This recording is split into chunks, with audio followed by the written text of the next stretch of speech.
মানব জীবন থেকে সবাইকে স্বাগত জানাচ্ছি। সাথে আছি আমি ফারজানা ববি। দর্শক, এই মুহূর্তে আমি আছি বঙ্গভবনে। এখানে নতুন সরকারের শপথ গ্রহণ অনুষ্ঠান হওয়ার কথা এবং অলরেডি কিন্তু শপথ গ্রহণ অনুষ্ঠান শেষ হয়ে গেছে। এবং যতটা এখন দেখতে পাচ্ছি যে যারা এখানে অতিথি এসেছিলেন সেই অতিথিরা কিন্তু এক এক করে বের হয়ে যাচ্ছেন। একটু আগেই বিএনপি থেকে জনাব মির্জা ফখরুল ইসলাম আলমগীর তিনি কিন্তু বের হয়ে গেলেন।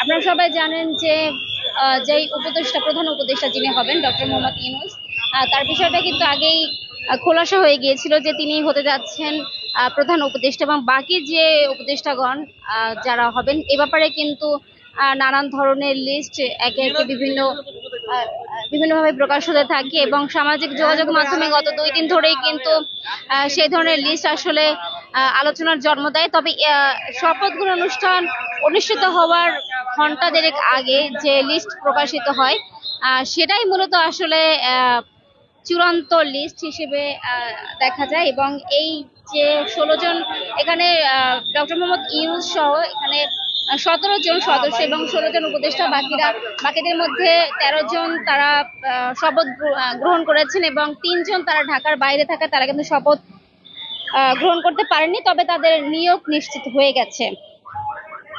বঙ্গভবনের দরবার হলে ডক্টর মোহাম্মদ ইউনূসকে শপথ বাক্য পাঠ করান রাষ্ট্রপতি মোহাম্মদ শাহাবুদ্দিন। এ সময় বিভিন্ন রাজনৈতিক দলের নেতা, সামরিক বেসামরিক কর্মকর্তা এবং কূটনীতিকেরা দরবার হলে উপস্থিত ছিলেন। এবং যেমনটি জানা গিয়েছিল যে 400 জন অতিথি এই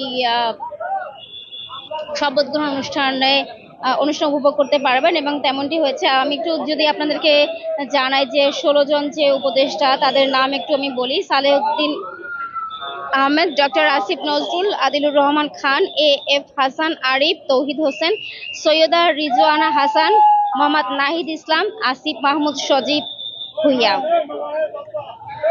এরপরে আছেন ব্রিগেডিয়ার জেনারেল অবসরপ্রাপ্ত এম সাখাওয়াত হোসেন, সুপ্রদীপ চাকমা, ফরিদা আক্তার, বিধান রঞ্জন রায়, ফম খালিদ হাসান, নূরজাহান বেগম, শারমিন মুর্শিদ, ফারুকি আজম। নিয়োগ পাওয়া 16 উপদেষ্টার মধ্যে যেমনটি আপনাদেরকে আমি বললাম যে 13 জন আজ শপথ নিয়েছেন। ঢাকার বাইরে থাকা 3 জন শপথ নিতে পারেননি। যারা ঢাকার বাইরে আছেন তারা ফারুকি আজম, সুপ্রদীপ চাকমা এবং বিধান রঞ্জন রায়। তবে এই 3 জন আসলে শিগগিরই শপথ নেবেন বলে জানা গেছে।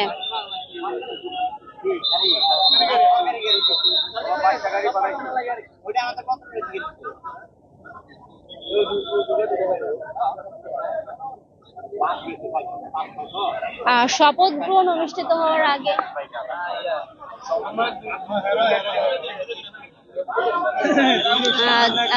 উপদেষ্টাগণ তারা ভেতরে প্রবেশ করেছেন এবং সে সময় সৈয়দা রিজওয়ানা হাসান তিনি কিন্তু সাংবাদিকদের সাথে কথা বলেছেন এবং তিনি আসলে রাষ্ট্র সংস্কার করার যে কথা সেই কথা বলেন যে তিনি রাষ্ট্র সংস্কার করতে চান এবং বৈষম্য বিরোধী ছাত্র আন্দোলনের যে মূল বিষয় সেটাই আসলে ছিল কিন্তু বৈষম্য দূর করা এবং সেই বৈষম্য দূর করার যে তারা দাবি, সেই দাবি নিয়ে মাঠে নেমেছিল এবং শেষ পর্যন্ত সেটা সরকার পতনের আন্দোলন হয়ে যায় এবং যার ফলাফলটা আসলে দেখতে পাচ্ছেন। বহু প্রাণ হানি ঘটার পরে কিন্তু গত 5 জুলাই শেখ হাসিনা তিনি তার দায়িত্ব থেকে অব্যাহতি গ্রহণ করেন এবং এরপরে কিন্তু আসলে সারা দেশ সরকারবিহীন একটা অবস্থা ছিল এবং এই সরকারবিহীন অবস্থা থাকার পরে নানান ধরনের অপকর্ম এবং সংঘাতময় একটা পরিবেশ সৃষ্টি হয় এবং সেই সংঘাতময় পরিবেশ যাতে না ঘটে এবং সবকিছু যাতে সুসংগঠিত এবং সুন্দরভাবে পরিচালিত হয়, সে কারণেই কিন্তু আসলে সরকার গঠনে একটু তাড়াহুড়োই ছিল বলা যায়।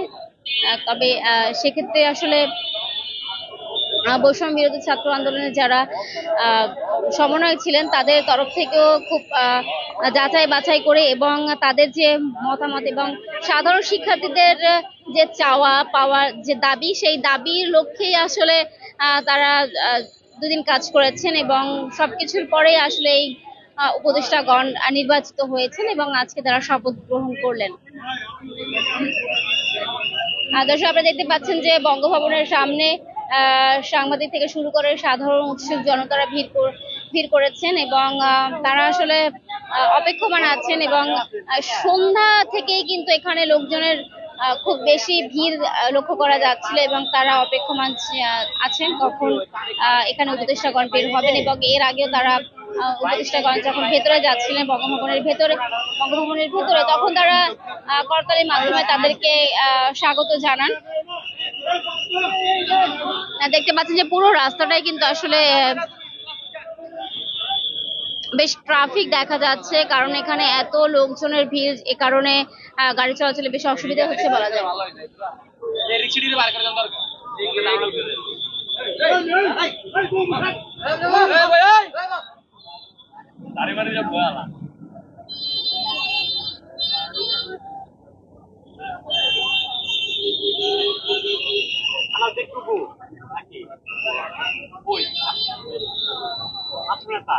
দর্শক, এই ছিল বঙ্গভবন থেকে সর্বশেষ। এতক্ষণ আপনাদের সাথে ছিলাম আমি ফারজানা ববি। মানব জীবনের সাথে থাকার জন্য ধন্যবাদ।